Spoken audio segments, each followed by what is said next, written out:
Before we get started, I have a quick favor. I've been self-funding the Finding Genius podcast for 5 years now. I've done over 3,000 episodes. And as you can see on YouTube, we're up over 1 million views on the channel, which is fantastic. The next thing I really want to push on is to get up to 10,000 subscribers. Because once we do, we'll be able to put a donate button and we'll be able to solicit donations to help keep the podcast running and to also get the Finding Genius Foundation moving along. We have a big project studying anxiety, depression, and PTSD and working on a product to help people overcome these problems because I've seen them explode recently after the last 2 years of the whole virus situation. So if you would, please subscribe to the podcast. That would help us tremendously. Give us a thumbs up and check in the description for Buy Me a Coffee. It's about $5. If you could buy me a coffee, I'd really appreciate it. It would help keep the channel going, and I love coffee. Thank you. Before we get started, I have a quick favor. I've been self-funding the Finding Genius podcast for 5 years now. I've done over 3,000 episodes. And as you can see on YouTube, we're up over 1 million views on the channel, which is fantastic. The next thing I really want to push on is to get up to 10,000 subscribers. Because once we do, we'll be able to put a donate button and we'll be able to solicit donations to help keep the podcast running and to also get the Finding Genius Foundation moving along. We have a big project studying anxiety, depression, and PTSD and working on a product to help people overcome these problems because I've seen them explode recently after the last 2 years of the whole virus situation. So if you would, please subscribe to the podcast. That would help us tremendously. Give us a thumbs up. And check in the description for Buy Me a Coffee. It's about $5. If you could buy me a coffee, I'd really appreciate it. It would help keep the channel going, and I love coffee. Thank you. Forget frequently asked questions. Common sense, common knowledge, or Google. How about advice from a real genius? 95% of people in any profession are good enough to be qualified and licensed. 5% go above and beyond. They become very good at what they do, but only 0.1% are real geniuses. Richard Jacobs has made it his life's mission to find them for you. He hunts down and interviews geniuses in every field: sleep science, cancer, stem cells, ketogenic diets, and more. Here come the geniuses. This is the Finding Genius Podcast with Richard Jacobs. Hello, this is Richard Jacobs with the Finding Genius Podcast, now part of Finding Genius Foundation. I have Oded Nir. He's a lab director of the Nir Water Lab. He works on water treatment and resource recovery. He's Nir Water Lab's part of the Zuckerberg Institute for Water Research, located in the Negev Desert in Israel. So we're going to talk about his work there. So Oded, thank you for coming. Hi, Jacob. Thank you for having me. And for Richard, thank you for inviting me. Oh, no problem. Well, tell me a bit about your background. How did you get into water treatment and desalination? Yes, so I enrolled into environmental engineering in the Technion in Israel. That's an engineering degree that deals with finding solutions, like practical solutions to environmental issues. And after that, I remained in the Technion, that's the Israel Institute of Technology, for my master and PhD degree. In environmental engineering, it deals with all types of pollution and natural resources. So it deals with air pollution, waste, solid waste, and also water. And I was drawn to this field of water and water treatment because water everywhere and so essential to our lives. And also, of course, in Israel, we had issues with water scarcity. So as a kid, I saw with my own eyes how, once full lakes and creeks go dry. So it was a topic that I found easy to connect to. So what projects are you focused on now? Are you dealing with water desalination, or what are your focuses right now? My lab is fairly big now, like relatively to, let's say, other in the institute. So there are more than one topic, but I can say that the main themes are improving the sustainability of water treatment processes like desalination, and also the recovery of valuable resources like nutrients from the same streams that we are treating in. So now, when we are facing this era of climate change and transition to circular economy, we try not only to treat the water to remove all the pollutants, but also to try to recover valuable resources from this water. So these are the types of things that I'm focusing now. So there's a lot of specific projects that we can get into. Okay, well, yeah, what are you trying to recover from water? Is it wastewater from homes, or what are your feedstock sources, and then what are you trying to recover? Yeah, so for example, first of all, of course, we're trying to recover water. So, for example, large part of the research I do is done on the topic of wastewater reuse. So when wastewater are treated in wastewater treatment plants, you get an effluent, and this effluent, it's a lot of water that usually, not in Israel, but in other countries, it's just emitted back to nature, to lakes or to the sea or to rivers. And these are purified water, but we want to reuse them. And in Israel, there is a very large scale reuse in effluent water for agriculture, but the water quality is still not good enough, meaning that there is still some contaminants that we learn more and more about them as time goes by, that we need to remove in order to have a sustainable reuse of this water. Right now, it's not sustainable. It might be bad for our health, or bad to the ecological systems, bad to the soil. And these contaminants are, for example, the nutrients. So by nutrients, I'm referring mainly to phosphorus and nitrogen. Yeah, but not only that, there is also things we call emerging organic contaminants. So molecules like PFAS, which is industrial chemicals that very, very durable in the environment, and they're hard to remove, which are bad for ecological systems and also bad for human health. Also, there's a lot of traces of medications in wastewater, treated wastewater effluents. So this stuff we want to remove and destroy if possible. But things like phosphorus and nitrogen, we want to recover. We want to somehow extract from the effluent and use it. The main use for it is use it as fertilizer. Okay, so these nutrients are actually can be used as fertilizers. So this is something that we are heavily invested in our lab to develop methods both to make effluent treatment more advanced, more sustainable, and also to recover the nutrient from the effluent and from the wastewater in this spirit of circular economy. It makes sense. So the phosphorus and the potassium are the highest level contaminants in the waste stream. Like which ones are worth it most to remove for economic reasons? And then which ones are most important to remove for health reasons? Yeah, it's a good question. We should maybe start with so for economic. So both are not that much detrimental to health. Nitrogen perhaps more, depending on its form, because nitrogen can come in all kind of forms. It can be as ammonium, or nitrate.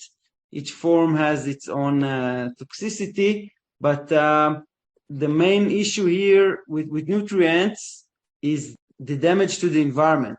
So if for example, a wastewater treatment plant releases the water to the lake and phosphorus and nitrogen are not sufficiently removed. Before we continue, I've been personally funding the Finding Genius podcast for 4.5 years now, which has led to 2,700 plus interviews of clinicians, researchers, scientists, CEOs, and other amazing people who are working to advance science and improve our lives and our world. Even though this podcast gets 100,000 plus downloads a month, we need your help to reach hundreds of thousands more worldwide.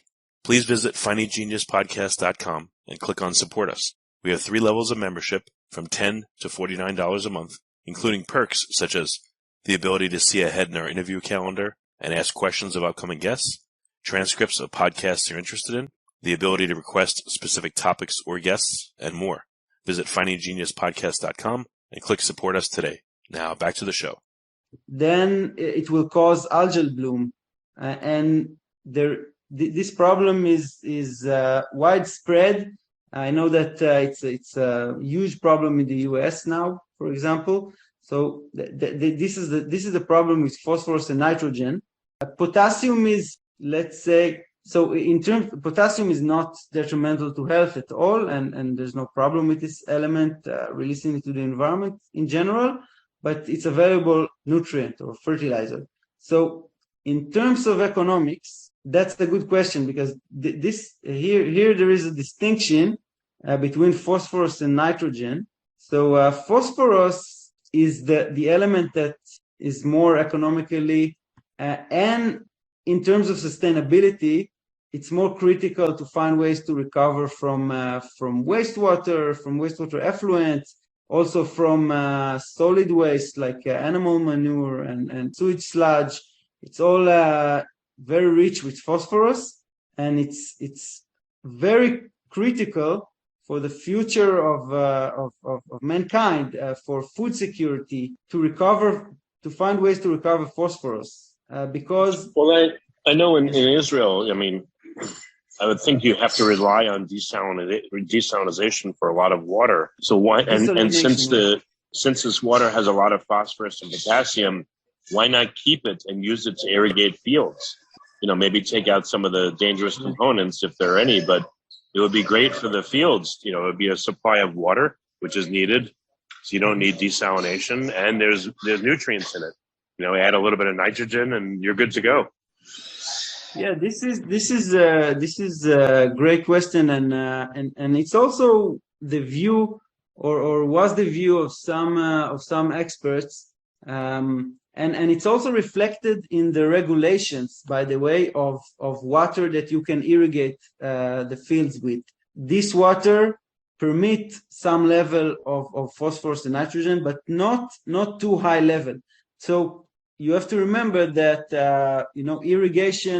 irrigation with phosphorus and nitrogen, you can easily apply fertilizer in excess. For example, when the plants are small and don't need a lot of fertilizers, or when the plants are developed or not in a growth season, and you still irrigate. So that's when nutrients can leach to groundwater or to other streams and cause this nutrient pollution that we were afraid of.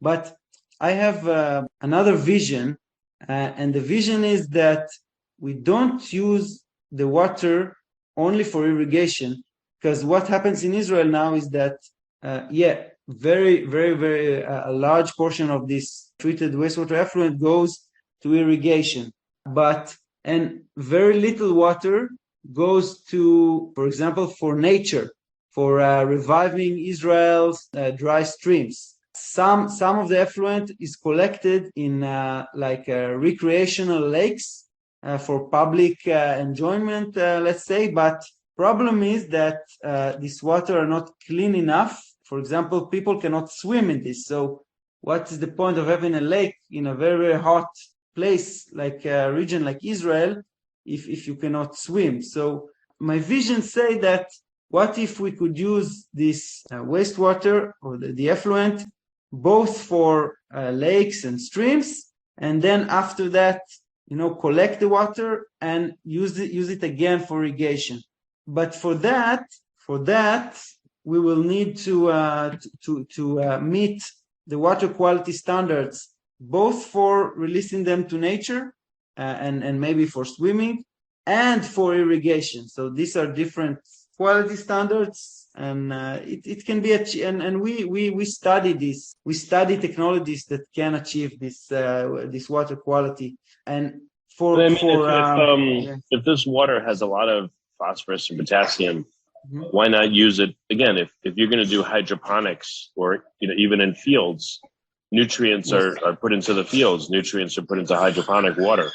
So why not first use it for that, and then the effluent from that maybe can be used to for lakes and streams and things like that, because the nutrients will be more depleted. So you can let the plants do the work of reducing even more of those nutrients and then take it to somewhere else. It seems backwards to first put it into lakes and streams and then use it for irrigation after that. Why not use the minerals that are in there, the nutrients? Yeah, it's good you mentioned aquaponics. Aquaponics require very a high degree of, if you do it in large scale and if you do it like properly, it requires high degree of accuracy. And also the intensive agriculture we have in Israel, greenhouse agriculture, it requires accuracy in terms of when you apply the fertilizer, exactly how much fertilizer you apply, and water that comes in from wastewater treatment plant, the composition and the amount of nutrients is not constant. So sometimes it's better to have the clean ingredient and take out the mineral, take out the fertilizers, recover them as fertilizer, and then the farmer can mix them using the best practices that he knows. But I'm not ruling out that in some applications it can also make sense to irrigate with water that are already rich nutrients. So a lot of these things are complementary. Maybe some places you can use it for agriculture and then take it to the field. In general, if you use it for agriculture, it can pick up all kind of bacteria and other things, and maybe more fertilizer because it's always in excess. That's why usually you will not take the water after agriculture. Also water in agriculture, you never have, or almost never, at least in Israel, in arid areas, you don't have access. Once you irrigate the field, then the water is gone. So in that way, in that sense, it make more sense to use the water first for a stream or for a lake. How hard is it to take out phosphorus and potassium? What's the process to do it? Like, how do you precipitate it out or get it out? So we're looking at several solutions. Also, I believe that one solution isn't enough, and every place or every scenario, we need an array of solutions that we can tailor the solutions for each location. There's no one solution that fits everything, but what we're doing is we use highly selective separation processes. For example, to take out phosphorus from effluent, from wastewater effluent. Effluent is the water that is already treated, and what I mean by treated, it means that it's relatively clean. Almost all the organic matter was eaten by the bacteria that treats the water, and now phosphorus and some nitrogen is left in the water. So in one approach we're examining, we first adsorb these nutrients on selective adsorbents or ion exchange resins, and after that, in the exit from this ion exchange or adsorbent, these are placed in columns. So in the exit of the columns, you get water that are depleted from these nutrients, and once column reach the full capacity for phosphorus or nitrogen, we regenerate it with another solution. So we use strong base, caustic soda, and then we get a solution that is rich in those nutrients. So it's now highly concentrated. Maybe it could be 500 more concentrated, for example, compared to what you have in the effluent. And this is still not the fertilizer solution. Now we need another process to separate these nutrients from the caustic. And for that, we use innovative membrane processes. Okay, so membranes are also used for desalination, but in this case, we use different processes than the process that is used for desalination.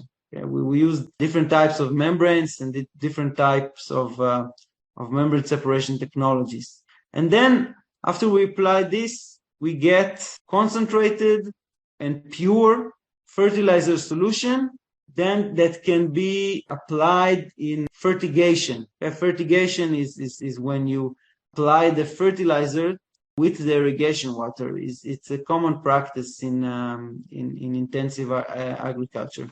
I mean, with what's going on with Russia and Ukraine, I would think the cost of fertilizer is going to go way higher. So it may be worth it to extract it from this wastewater. In the near future, it may be a lot more worth it because the cost is probably going to go up quite a bit. So it might be something to look at and pay a lot of attention to. I don't know. The cost of phosphorus, saying this because of the increase in energy costs. Yeah, just the availability of fertilizer is going to be impacted, and then getting it to you. So if you have a fertilizer-rich wastewater, it's going to be more worth it to recapture it. If the costs go up, I'm just making this up, but if like phosphorus is like $1 a pound, I have no idea. But if it goes up to, $3 a pound, maybe it's worth it for you to recover it from these waste streams because now it's more expensive.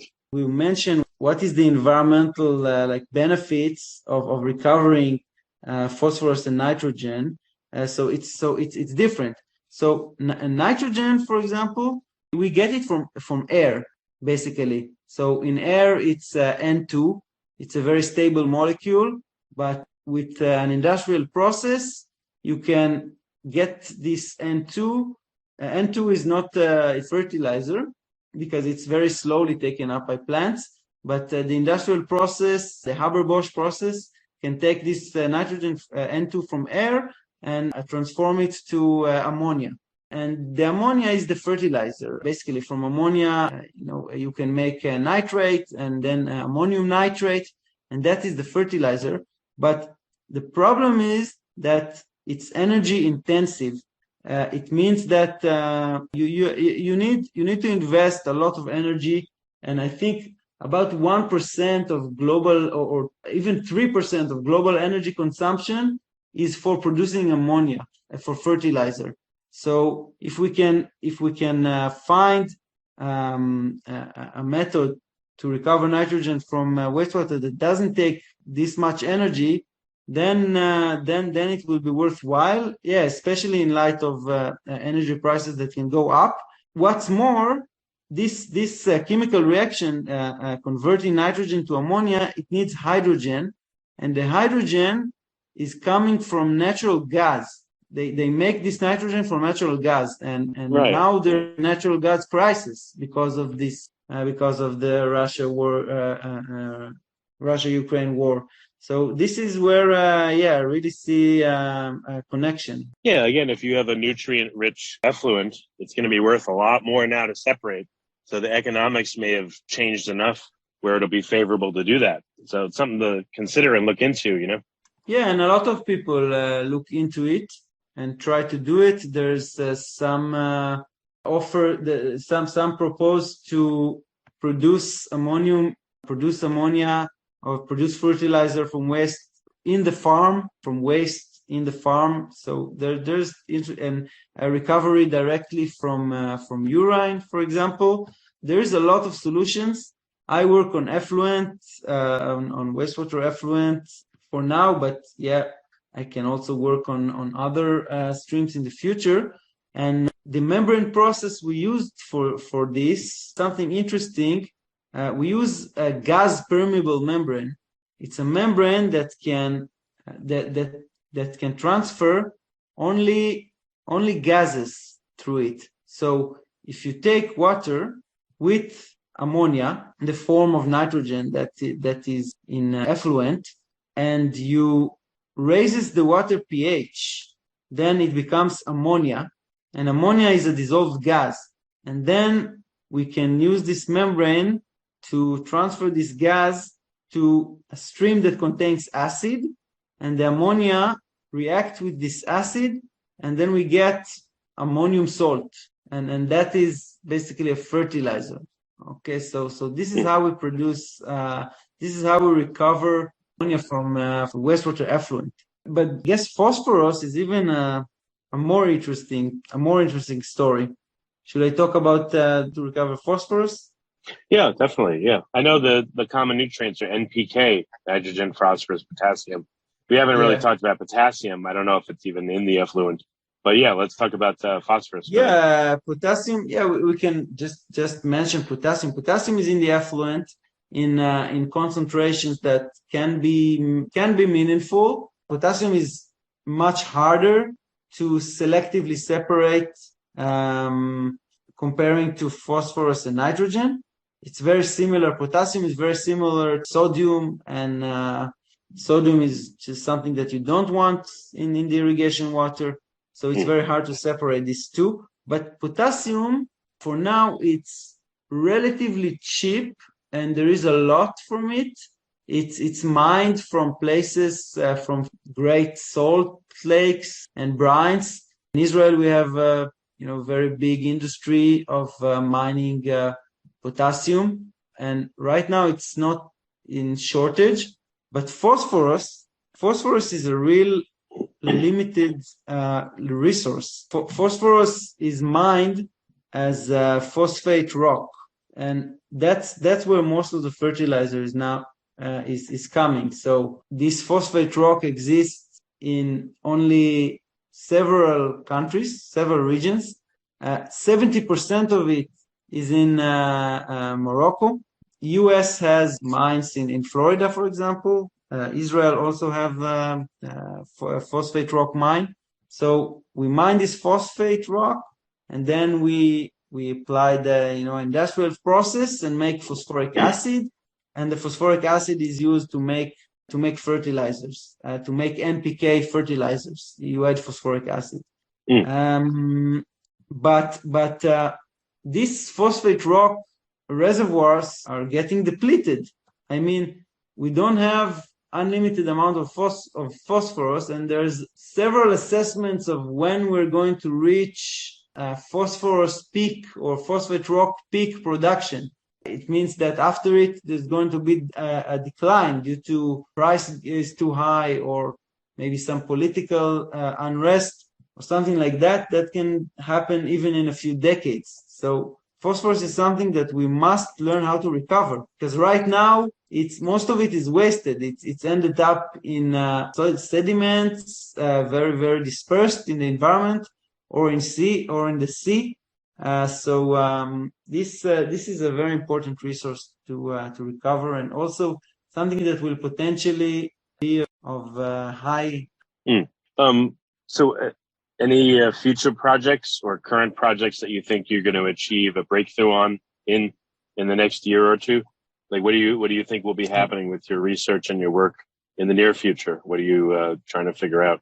Yes. So if we stay in the phosphorus issue, so now phosphorus, interestingly, phosphorus is also becoming important in batteries. So I don't know if you heard, in electric cars that are also very important for climate change, for the fight in climate change.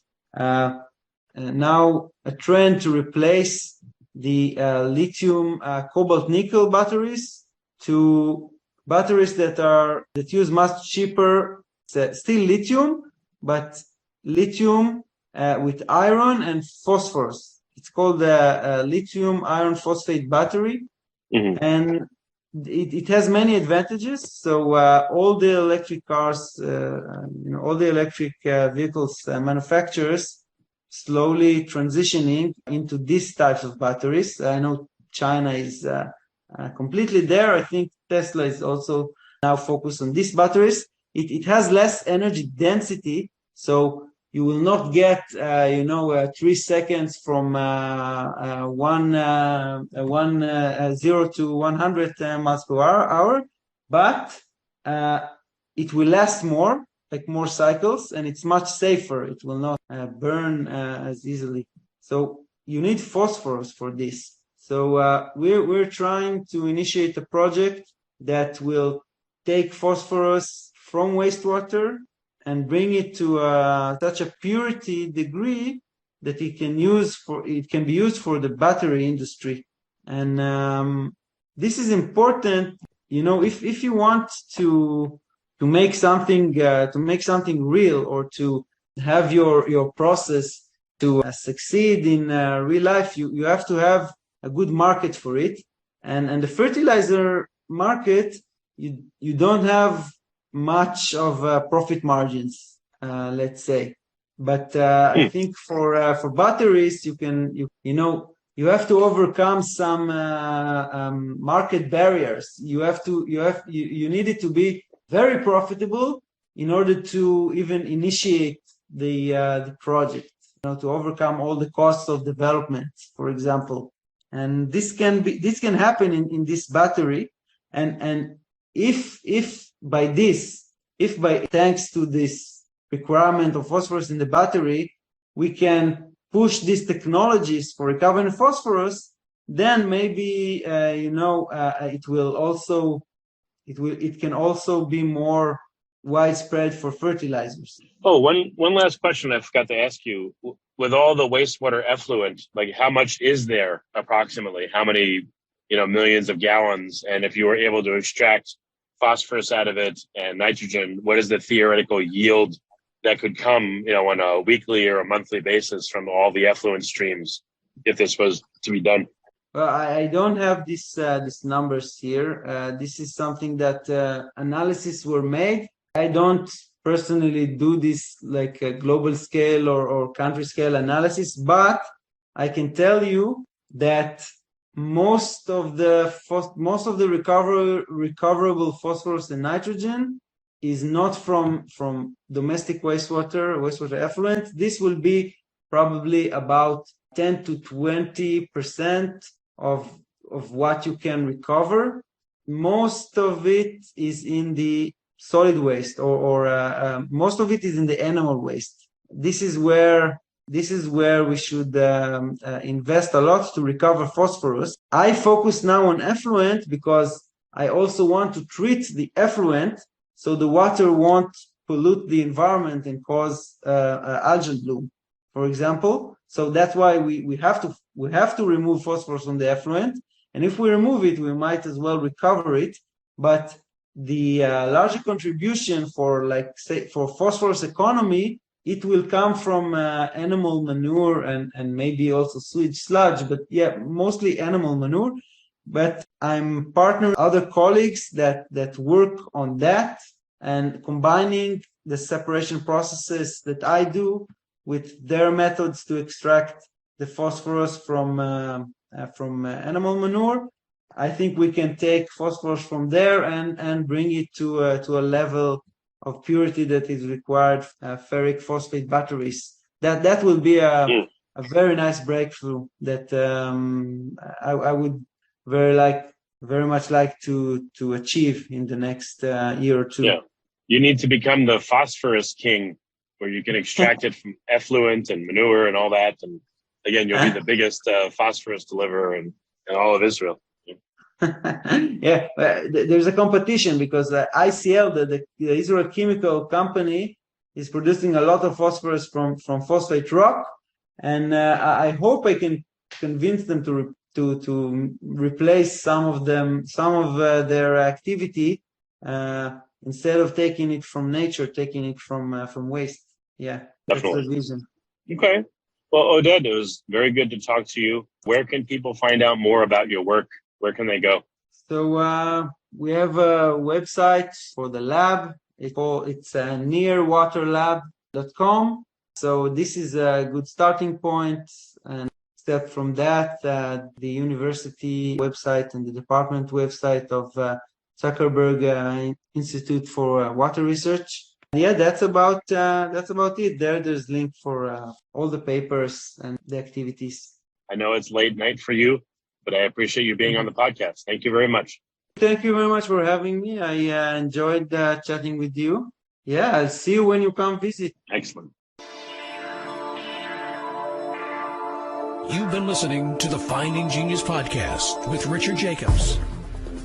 If you like what you hear, be sure to review and subscribe to the Finding Genius podcast on iTunes or wherever you listen to podcasts. And want to be smarter than everybody else? Become a premium member at findinggeniuspodcast.com. This podcast is for information only. No advice of any kind is being given. Any action you take or don't take as a result of listening is your sole responsibility. Consult professionals when advice is needed.